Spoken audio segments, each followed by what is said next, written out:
இந்த மண்ணுக்கு சம்பந்தமில்லாத ஒரு இயக்கத்தை இங்கே வேறு ஒன்றை நாங்கள் விடமாட்டோம். நீ எங்கேருந்து வந்த, உன் பாரம்பரியம் என்ன, இன்றைக்கி சிஏஏன்னு போட்டு குடியுரிமை சட்டம்னு போட்டுட்ருக்கீங்களே, உங்கள் குடியுரிமை என்ன, நீங்கள் எங்கேருந்து வந்தீங்க? என் பாட்டை 800 வருஷம் இந்த நாட்டை ஆண்டிருக்கான். இந்த நாட்டு பூர்வ குடிகள் நாங்கள், இஸ்லாமியர்னு சொல்லலை, தாழ்த்தப்பட்டவர்கள், தலித்துகள், இப்படி எத்தனை மக்கள். அதாவது இந்த இடையிலே ஒரு தொலைக்காட்சியில் பார்க்குறேன், சத்தியம்னு நினைக்கிறேன், விளம்பரம் அதிகமாக அதில் தான் இப்போ பிரதமர் மோடி அவர்களது வருது. மேரா பாரத் மேரா பரிவார், அதாவது ஒரு வெறியோட ஒரு பிரதமர் பேசுகிறார். அதன் பொருள் என் பாரதம் என் குடும்பம். நாங்களும் சொல்கிறேன், அதே தொலைக்காட்சியில் நீங்கள் ஒளிபரப்புவீங்க, ஹமாரா பாரத் हमारा भारत हमारा परिवार, हिंदू मुस्लिम सिख ईसाई सब के शान, इंडिया है महान, इंडिया महान, हमारा भारत सबका Bharat, each for all for each, we the people of India, அதுதான் இந்துஸ்தான். இப்போ நீங்கள் கேள்வி கேளுங்க.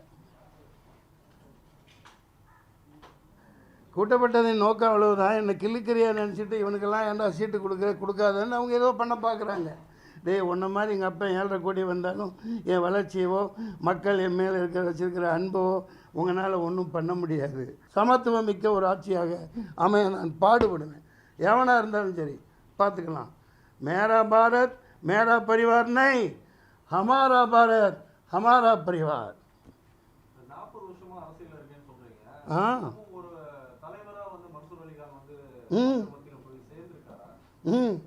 தேவையில்லை. நான் தலைவன்னு நான் என்றைக்கு சொல்லிக்கிட்டதே இல்லை. நான் எளிமையானவன் வாழத்தான் விரும்புகிறேன். சாதாரணமாக கடலை வாங்கி தின்னுக்கிட்டு ரோட்டோரம் நடந்து போவேன். எனக்கு எந்த விதம் பாதுகாப்போ இதுவோ எனக்கு தேவையில்லை. நீங்கள் அதை விளம்பரங்கள்னு சொன்னால், விளம்பரங்கள் இன்றைக்கி ஒரு பிரதமராக இருக்கிறவர் எத்தனை லட்சம் கோடிக்கு பத்திரிகைகளுக்கு கைவிட்டு தான் அது. எந்த டிவி திறந்தாலும் விளம்பரம். நீ ஒழுங்கு வெங்காயமாக நாட்டாண்டினா உனக்கு எதுக்குடா விளம்பரம்? எதுக்கு விளம்பரம்? பாரத பிரதமரை கேட்குறேன், அந்த ஆளுங்கட்சின்னு கேட்குறேன், கூஜா தூக்கிறதுக்கு பல்லாயிரக்கணக்கான டிவி வச்சுருக்கீங்க. எவங்க அப்போ முட்டு காசு? எவங்க அப்போ முட்டு காசு? எதுக்கு இந்த விளம்பரம் பண்ணுறீங்க?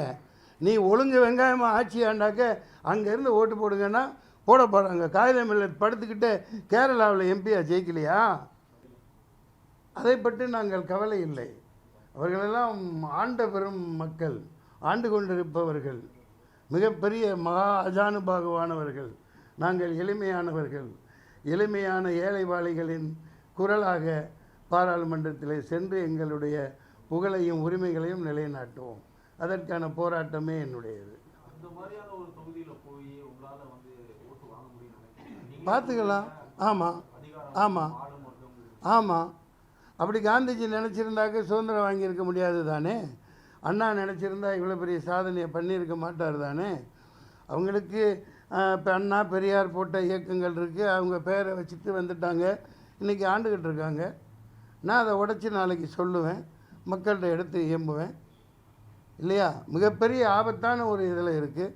நீங்கள் இவ்வளோ விவரமாக என்னை கேள்வி கேட்குறவங்க, இந்த ஓட்டு மிஷினை ஒலி இதை கொண்டு வராதுன்னு ஏன் யாருமே சொல்ல மாட்டேங்கிறீங்க?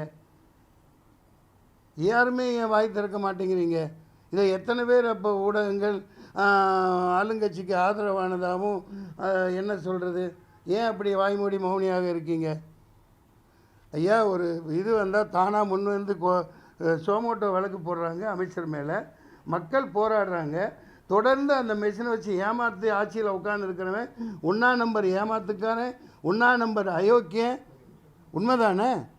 நீங்கள் மக்கள் ஒன்றும் இல்லைவா பேப்பரில் நடத்து, நாளைக்கே நடத்தி பாரு.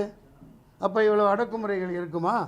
ஒவ்வொருத்தன் காலனி விழுந்து கெஞ்சி கும்பிட்டு ஓட்டு கேட்பீங்கல்ல, ஒரு காலனி விழுவீங்கல்ல இல்லை? அப்போ ஏன் எல்லாம் வாய் முடிக்கிறீங்க நீங்கள்? இன்றும் நான் கேட்குறேன், இன்றைக்கி வரைக்கும் போராடிட்டு தான் இருக்கேன். ஓட்டு மிஷின் ஒரு டுபாக்கூர் ஏமாற்று வேலை 420, அதை எடுத்துட்டு வாக்குச்சீட்டில் தேர்தல் நடத்துன்னு போராடுறோம். எந்த நீதிபதி காதிலும் விழமாட்டேங்கிறது.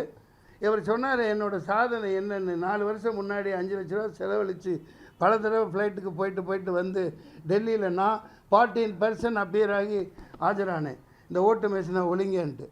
இங்கே போகிறானே நீ அங்கே போனாங்க, அங்கே போனேன், தொடர்ந்து போனேன். 2 நிமிஷம் எழுதி வச்சுருந்தேன். நான் அப்பியர் ஆனேன். சீஃப் ஜஸ்டிஸ் இருந்தார், பேர் மறந்துட்டேன். 2 நிமிஷம் கேட்டார், டிஸ்மிஸ் அப்படின்ட்டார்.